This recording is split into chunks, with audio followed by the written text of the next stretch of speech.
Hi friends, எல்லோருக்கும் வணக்கம். எல்லோரும் எப்படி இருக்கீங்க? நல்லா இருக்கீங்களா? இன்றைக்கி நம்ம அடுத்த பாட்டு தான் பார்க்க போகிறோம். அதுக்கு முன்னாடி நீங்கள் நம்ம சேனலில் வீடியோ பார்க்குறது ஃபஸ்ட் டைம் ஆகிருந்துச்சுன்னா கண்டிப்பாக வீடியோவை பார்த்துட்டு சப்ஸ்கிரைப் பண்ணிவிடுங்க. அதுக்கப்புறம் ரொம்பவே முக்கியமான விஷயம் என்ன அப்படின்னு பார்த்தீங்கன்னா, நம்ம வீடியோ போடுற ஃபுல்லாக வீடியோவை பாருங்கள். அப்போ தான் நான் என்ன கதையில் சொல்லியிருக்கேன் அப்படிங்கிறது உங்களுக்கு கிளியராக புரியும். ஸோ வீடியோவை ஸ்கிப் பண்ணாமல் முழுசாக பாருங்கள் ஃப்ரெண்ட்ஸ். வாங்க வீடியோக்குள்ளே போகலாம்.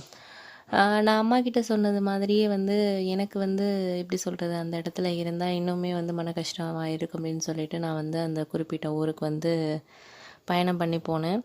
அங்கே என்னோடய ஃப்ரெண்டு பார்க்க சொன்னவரை போயிட்டு பார்த்தேன். அவர் நல்ல ஒரு லெவலில் இருக்கிறவர் தான். பெரிய ஒரு அவங்களுக்கு அந்த இடத்துல ரொம்ப செல்வாக்குள்ளவராக இருந்தார். அவர் சொன்ன மாதிரியே அந்த ஒரு குறிப்பிட்ட இடத்துல எனக்கு அந்த வேலை கிடச்சிச்சு. எனக்கு அந்த வேலை ரொம்பவே பிடிச்சிருந்துச்சி. எல்லாமே கொஞ்சம் கொஞ்சம் எப்படி சொல்கிறது, நைட் ரொம்ப நேரம் வேலையாக இருந்தாலும் எனக்கு அந்த வேலை நல்லா பிடிச்சிருந்துச்சு. மனசார நான் செஞ்சேன். அப்போ நான் இங்கே தங்கியிருந்த இடத்துக்கு பக்கத்துலேயே எனக்கு ஒருத்தர் நண்பராக கிடைச்சாரு.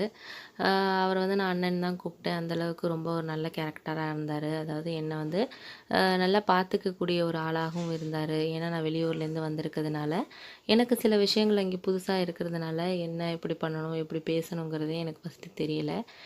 நான் எல்லாருக்கிட்டேயும் ஒரே மாதிரியான ஒரு கண்ணோட்டத்தில் தான் இருந்தேன்.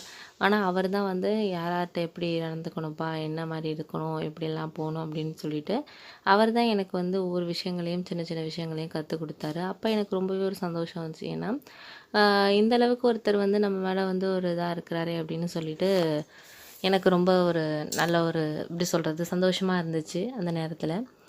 அதுக்கப்புறம் சரி அம்மாவை போய் பார்த்துட்டு வரலாம் அப்படின்னு சொல்லிட்டு நான் லீவ் சொல்லிவிட்டு 2 நாள் லீவ் சொல்லிவிட்டு அம்மாவை பார்க்குறதுக்காக கிளம்புனேன். கிளம்புனப்போ சரின்னு சொல்லிவிட்டு அந்த அண்ணன்ட்ட போய் சொல்கிறதுக்காக அன்னைக்கு தான் அவங்க வீட்டுக்கு முதல்ல என்னை கூப்பிட்டாரு. எங்கள் வீட்டுக்கு நீ சாப்பிட்டு போப்பா அப்படின்னு சொல்லி கூப்பிட்டாரு. சரி அப்படின்னு சொன்னேன். இங்கே அவங்க மனைவி இருந்தாங்க. அவங்க மனைவி நல்லா என்கிட்ட பேசினாங்க, பண்ணாங்க. அவங்களுக்கு ரொம்ப நாளாகவே குழந்தை இல்லைங்கிறது தான் ஒரு பெரிய ஒரு பிரச்சனையாக இருந்துச்சு. அந்த அளவுக்கு ரொம்ப ஒரு கஷ்டமான ஒரு மனநிலை இருந்தாங்க அப்படின்னே சொல்லலாம். ஏன்னா குழந்தை இல்லைங்கிறது தான் அவங்களுக்கு ஒரு பெரிய குறையாக இருந்துச்சு. அதனால அவங்க ரொம்ப ஒரு மன வருத்தத்தில் இருந்தாங்க. அவங்க என்கிட்ட நல்லா ஒரு பழகக்கூடிய ஒரு பெண்மணியாக இருந்தாங்க. நல்லா பேசினாங்க என்கிட்ட. ஒரு அன்பாகவும் பேசினாங்க. அதுக்கப்புறம் எனக்கு அம்மாக்கிட்ட கொடுக்கறதுக்காக சில ஸ்வீட்ஸ் எல்லாம் கூட கொடுத்து விட்டாங்க. இதை கொண்டு அம்மாட்ட கொடுங்க அப்படின்னு சொல்லி கொடுத்து விட்டாங்க. சரி அப்படின்னு சொல்லிட்டு நான் சாப்பிட்டுட்டு வாங்கிட்டு பஸ்ஸில் கிளம்புனேன். கிளம்பி வந்துகிட்டு இருந்தக்கப்போ என்ன எனக்கு தோணிகிட்டு இருந்துச்சுன்னா, இவங்க நல்ல ஒரு அண்டர்ஸ்டாண்டிங்கான ஒரு கணவன் மனைவி மாதிரி தான் தெரியுது. ஆனால் ஏதோ ஒரு பிரச்சனையும் சில இதில் இருக்கிற மாதிரி தெரியுது இவங்களுக்களோட நடவடிக்கையில் அப்படிங்கிற ஒரு மனசில் எனக்கு ஒரு எண்ணம் இருந்துச்சு. அதுக்கப்புறம் என்ன தோணுச்சுன்னா, அவங்களோட பர்சனலாக நம்ம அதெல்லாம் தலையிடக்கூடாது. நம்ம லெவல் என்னமோ அதோட இருக்கணும். இதெல்லாம் பற்றி நீ ஏன் நினச்சிக்கிட்டு இருக்கேன்னு இன்னொரு மனசும் சொன்னுச்சு. சரி அப்படின்னு சொல்லிட்டு அம்மாவை பார்க்கக்கூடிய ஒரு ஆசையில் வந்தேன். அம்மா வீட்டில் இருந்தாங்க, சமைச்சிட்டு இருந்தாங்க எனக்காக. அம்மா அப்புறம் கேட்டாங்க, என்னடா வேலையெல்லாம் பிடிச்சிருக்கா, என்ன உனக்கு ஓகேவா இங்கே அப்படின்னு கேட்டாங்க.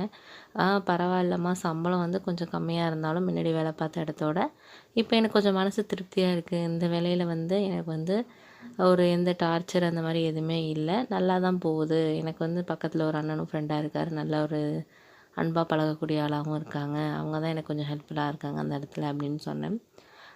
சரி அப்படின்னு சொல்லிவிட்டு அவர் கொண்டு வந்து ஸ்வீட்ஸ் எல்லாம் கொடுத்து அம்மாக்கிட்ட. அம்மா சாப்பிட்டாங்க. ரொம்பவே நல்லா இருக்கேடா, என்ன டிஃப்ரெண்ட்டாக இருக்குது கொஞ்சம் அப்படின்னு சொன்னாங்க. ஆமாம்மா, அந்த அண்ணனோட ஒய்ஃப் தான் கொடுத்தாங்க. அவங்களே செய்வாங்க போல இருக்குது ஒரு வேளை. அதான் ஒரு மாதிரி டேஸ்ட்டே டிஃப்ரெண்ட்டாக இருக்குது, கடையில் வாங்கின மாதிரி தெரியல அப்படின்னு சொல்லி நான் அம்மாக்கிட்ட சொன்னேன்.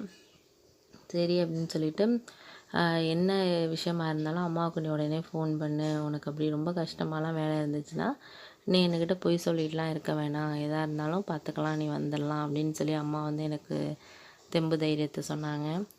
அதெல்லாம் ஒரு பிரச்சனையும் இல்லைம்மா, நான் எதாக இருந்தாலும் சமாளிக்க தானே பிறந்திருக்கோம். நம்மளுக்கு ஒரு இடத்துல ரொம்ப கஷ்டமாக இருக்குன்னா அது கஷ்டம்னு சொல்லிக்கிட்டே இருந்தாலும் நம்ம லைஃப்பில் அந்த இடத்துலேருந்து மேலே போகவே முடியாது. நம்ம அதே இடத்துலேருந்து நம்ம இருக்கணும். அதனால் நம்ம எவ்வளோ கஷ்டம் வந்தாலும் கொஞ்சம் சமாளிக்க முடிகிற அளவுக்கு நம்ம சமாளிக்கணும் அப்படின்னு சொல்லி எங்கள் அம்மாக்கிட்ட நான் தைரியம் சொன்னேன். எங்கள் அம்மாவுக்கு ரொம்ப சந்தோஷமாக இருந்துச்சு. ஏன்னா ரொம்பவே மனசு கஷ்டப்பட்டுட்டு இருந்த ஒரு ஏன் வாழ்கிறோம் அப்படின்லாம் சொல்லிகிட்டு இருந்த ஒரு பையன் இந்தளவுக்கு ஒரு தைரியமாக பேசுகிறானே, அது வரைக்கும் அம்மாவுக்கு ரொம்ப சந்தோஷம்டா அப்படின்னு அம்மா சிரிச்சுக்கிட்டே சொன்னாங்க. அதுக்கப்புறம் இங்கே 2 நாள் இருந்துட்டு திருப்பியும் வேலை பார்க்குற இடத்துக்கே கிளம்பி வந்தேன். அந்த அண்ணன் என்னப்பா ஊர்லேருந்து வந்துட்டியா என்ன அப்படின்னு கேட்டார் அன்றைக்கி வேலைக்கு போனப்போ.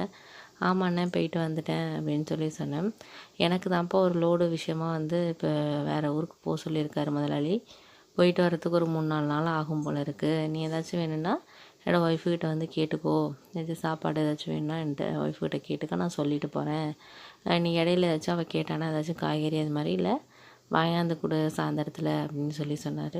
சரி அப்படின்னு சொல்லிவிட்டு நான் ஓகேண்ணா நான் பார்த்துக்கிறேன், நீங்கள் பாருங்கள் அப்படின்னு சொன்னேன். அதுக்கப்புறம் அவர் வந்து கிளம்பி போயிட்டார். அப்புறம் மறுநாள் வந்து காலையில் அன்றைக்கி எனக்கு லீவு. அதனால வந்து சரி அவங்க வீட்டுக்கு போய் பார்ப்போம் அப்படின்னு சொல்லிட்டு போயிட்டுருந்தேன். அவங்க வந்து துணி தைச்சிக்கிட்டு இருந்தாங்க. அவங்களுக்கு இந்த எம்ப்ராய்டிங் ஒர்க் இதெல்லாம் பண்ணுறதெல்லாம் ரொம்ப பிடிக்கும் போல இருக்குது. அதெல்லாம் பண்ணிக்கிட்டு இருந்தாங்க. ரொம்பவும் அழகாக வந்து சமைக்கவும் செஞ்சாங்க. என்னை வந்து சாப்பிட்டு போக சொன்னாங்க. சரி அப்படின்னு சொல்லிவிட்டு நானும் வந்து டிஃபன் சாப்பிட்டேன். நான் இப்போ அவங்கக்கிட்ட வந்து நீங்கள் எந்த ஊர் என்னெல்லாம் விசாரித்தேன். அரேஞ்ச் மேரேஜா லவ் மேரேஜா அப்படிலாம் கேட்டுகிட்டு இருந்தேன். இல்லைப்பா நாங்கள் வந்து அரேஞ்ச் மேரேஜா லவ் மேரேஜெல்லாம் கிடையாது அப்படிங்கிற மாதிரி சொல்லிகிட்டு இருந்தாங்க. அப்படியே பேசிகிட்டு இருக்கப்போ என்னாச்சுன்னா ஒன்றும் சொல்லலை அவங்க. சரிப்பா அப்படின்னு சொல்லிட்டு போயிட்டாங்க.